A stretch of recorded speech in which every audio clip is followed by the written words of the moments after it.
বিশ্বকাপ বাছাইয়ের ৩ ম্যাচের প্লে অফ সিরিজ দিয়ে প্রায় ৩ বছর পর মাওলানা ভাসানী হকি স্টেডিয়ামে আন্তর্জাতিক ম্যাচ খেলতে যাচ্ছে বাংলাদেশ। প্রথম ম্যাচ শুরু হবে কাল দুপুর ২টায়। শক্ত প্রতিপক্ষ পাকিস্তানের বিপক্ষে হারানোর কিছু নেই বলে মনে করছে স্বাগতিক দল, আর অতিথিদের লক্ষ্য ভয়হীন ম্যাচ খেলা।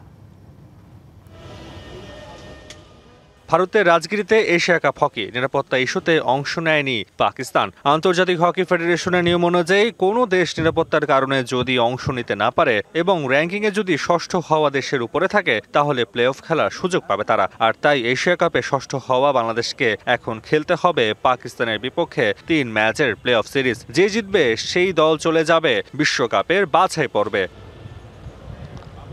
পাকিস্তান কঠিন প্রতিপক্ষ, তাদের বিপক্ষে সিরিজ জিতে বিশ্বকাপে বাছাইয়ে অংশ নেওয়া বাংলাদেশের জন্য কঠিন কাজই বটে। তারপরও স্বপ্ন না দেখলে তা তো অপূর্ণই রয়ে যাবে। সামনের বছর ২৮ ফেব্রুয়ারি থেকে ৮ মার্চ অনুষ্ঠিতব্য বিশ্বকাপ বাছাইয়ে টিকিট কাটতে চায় বাংলাদেশ। পাকিস্তানকে সমীহ করেই এমনটাই বলছেন ক্যাপ্টেন রেজাউল। বাস্তবতাটা সবাই জানি যে পাকিস্তান আমাদের চেয়ে বেটার টিম। তো এর আগেও আমি বলেছি এখানে আমাদের হারানোর কিছু নেই।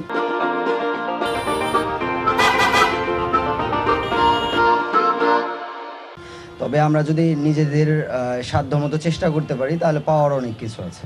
আমাদের টিমে 7 জন 21 প্লেয়ার আছে 21-এর, তো তাদের সাথে আমাদের আন্ডারস্ট্যান্ডিংটা ভালো। পাকিস্তান রেকর্ড 4 বার বিশ্বকাপ জিতলেও 2014 ও 2023 বিশ্বকাপে বাছাই পর্বই পার হতে পারেনি। 2018 বিশ্বকাপে দ্বাদশ হয় ম্যান ইন গ্রিনরা, আর 2017 সালে ঢাকায় এশিয়া কাপে তৃতীয় স্থান নিয়ে সন্তুষ্ট থাকতে হয় সফরকারীদের। আমরা কোচ ছাড়া এসেছি এটা বলা ভুল। যাকে দায়িত্ব দেওয়া হয়েছে তার অধীনে আমরা অনেকবার খেলেছি। লক্ষ্যটা বিশ্বকাপে জায়গা করে নেওয়া, মাঠের লড়াইটাই আসল। আগামী 13, 14 ও 16 নভেম্বর মাওলানা ভাসানী স্টেডিয়ামে হবে 3 ম্যাচের প্লে অফ সিরিজ, যেখানে জিতেই খেলতে হবে বিশ্বকাপের বাছাই পর্বের আসর।